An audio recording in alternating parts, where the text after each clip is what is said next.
wabarakatuh.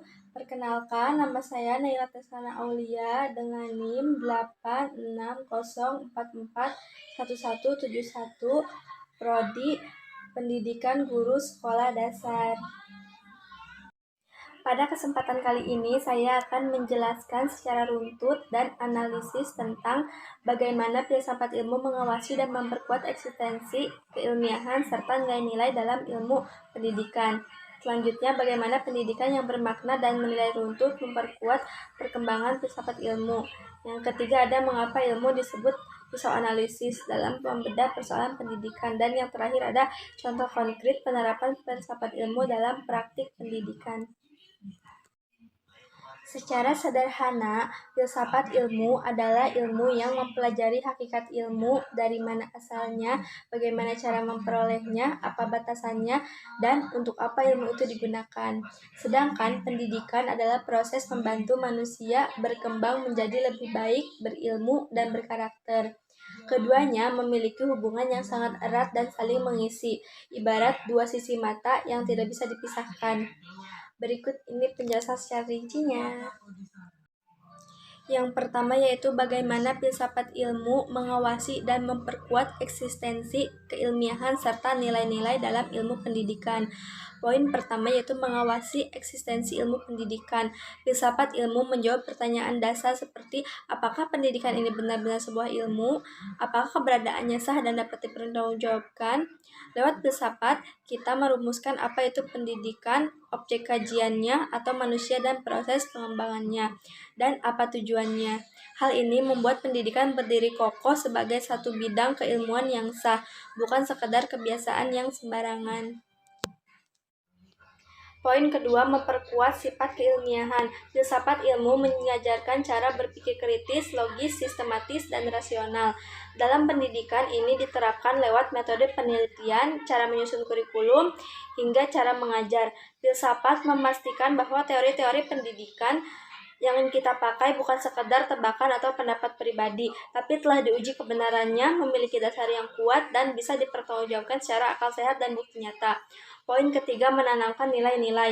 Filsafat ilmu juga mengatur tentang nilai atau etika. Ia mengajarkan bahwa ilmu pendidikan itu tidak boleh bebas nilai. Artinya, ilmu pendidikan harus selalu berlandaskan kebenaran, kebaikan, keadilan, dan kemanusiaan.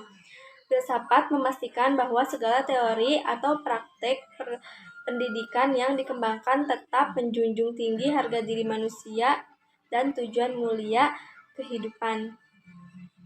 Yang kedua, bagaimana pendidikan yang bermakna dan menilai turut memperkuat perkembangan filsafat ilmu. Kalau poin pertama, filsafat menguatkan pendidikan. Nah, di poin ini, pendidikanlah yang memberi makna dan mengembangkan filsafat ilmu itu sendiri.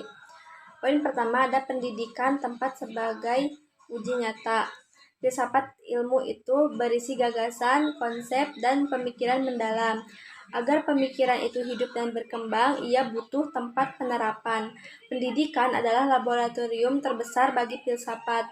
Ketika gagasan filsafat diterapkan dalam pendidikan, misalnya cara kita memandang anak, cara kita mencari ilmu, kita bisa melibatkan mana yang cocok, mana yang kurang tepat, dan mana yang harus diperbaiki.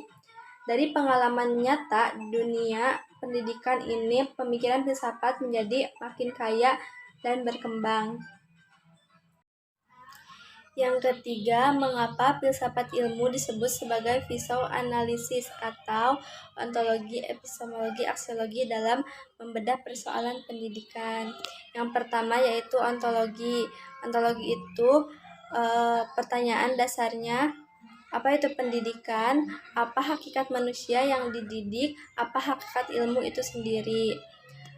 Fungsinya membedah hakikat atau inti persoalan. Contohnya menggunakan kalau ada masalah, mengapa anak malas belajar. Lewat ontologi kita bedah dulu apa hakikat anak, apa anak itu makhluk pasif yang harus dipaksa atau makhluk aktif yang ingin tahu. Kalau kita paham hakikat itu makhluk aktif, maka masalah malas belajar itu bukan salah anak, tapi mungkin cara mengajarnya yang salah. Kedua, epistemologi atau tentang cara dan sumber pengetahuannya. Pertanyaan dasarnya bagaimana cara memperoleh ilmu, bagaimana cara menyampaikannya, dan bagaimana cara kita tahu itu benar atau tidak. Fungsinya membedah cara, metode, dan proses pendidikan. Contoh penggunaannya, mengapa siswa sulit paham mengerti. Lewat epistemologi, kita analisis apakah cara mengajarnya sudah sesuai cara kerja otak anak, apakah sumber ilmunya jelas, apakah metode yang dipakai benar. Jadi kita tahu bahwa cara kita mengajar sangat menentukan apakah ilmu itu sampai atau tidak. Yang ketiga ada aksiologi atau tentang nilai dan manfaat. Pertanyaan dasarnya, untuk apa pendidikan itu? Apa gunanya? Apakah baik, bermanfaat, dan beretika? Fungsinya membedah tujuan, nilai, dan manfaat pendidikan. Contoh penggunaannya, mengapa lulusan sekolah sulit diterima kerja atau tidak berakhlak? Lewat aksiologi, kita bedah apakah pendidikan kita hanya mengajar nilai angka saja? Apakah kita lupa menanamkan nilai kebaikan dan keterampilan hidup? Kita jadi sadar bahwa pendidikan tidak boleh kosong nilai. Yang keempat, contoh konkret penerapan filsafat ilmu dalam praktik pendidikan. Ini contoh nyata bagaimana filsafat ilmu dipakai dalam dunia pendidikan sehari-hari, baik dalam kebijakan kurikulum maupun proses belajar. Dalam kebijakan pendidikan, contohnya kebijakan pendidikan inklusif. Semua anak berhak sekolah, termasuk anak berkebutuhan khusus. Dasar filsafat, dari sisi ontologi kita memandang hakikat setiap manusia itu sama derajatnya, sama makhluk berakal dan berhak berkembang. Dari sisi aksiologi, pendidikan harus mewujudkan keadilan dan kesetaraan. Penerapan, pemerintah membuat aturan agar semua sekolah mau menerima anak apa adanya, tidak membedakan suku, agama, atau kondisi fisik. Ini murni penerapan pemikiran filsafat tentang harkat manusia. B. Dalam penyusunan kurikulum. Contohnya kurikulum yang tidak hanya berisi materi, tapi juga keterampilan dan karakter, seperti kurikulum Merdeka. Dasar filsafat, epistemologi mengajarkan bahwa ilmu tidak hanya berupa teori, tapi harus bisa dipraktikkan. Aksiologi mengajarkan bahwa pendidikan harus membentuk karakter dan nilai hidup. Penerapan, kurikulum disusun agar siswa tidak hanya hafal teori, tapi tahu cara menggunakannya dan paham nilai kebaikannya. Tujuannya bukan sekedar pintar otak, tapi pintar terampil dan berakhlak. C. Dalam proses pembelajaran di kelas. Contohnya, guru menggunakan metode diskusi dan tanya jawab, bukan hanya ceramah satu arah. Dasar filsafatnya, berdasarkan ontologi, kita memandang siswa bukan sebagai wadah kosong yang tinggal diisi, tapi makhluk yang punya potensi, pikiran, dan pengalaman sendiri. Berdasarkan epistemologi, ilmu diperoleh bukan cuma dari mendengar, tapi juga dari berpikir, bertanya, dan berdiskusi. Penerapannya, guru memposisikan diri sebagai pembimbing, siswa diajak aktif berpikir, menggunakan pendapat, dan mencari jawaban bersama. Ini membuat ilmu yang didapat jadi lebih bermakna dan melekat. Jadi, secara ringkas, filsafat ilmu memberi dasar arah dan cara berpikir yang benar bagi pendidikan. Pendidikan menjadi tempat filsafat diuji, diterapkan, dan dikembangkan makin jauh.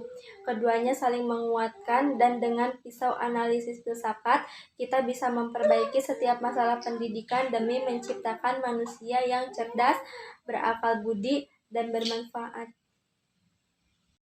Hubungan filsafat ilmu dan pendidikan semoga dapat memberikan pemahaman bahwa keduanya saling berkaitan dan saling menguatkan. Filsafat menjadi dasar dan pedoman, sedangkan pendidikan menjadi wadah penerapannya agar ilmu bermanfaat dan bermakna. Wassalamualaikum warahmatullahi wabarakatuh.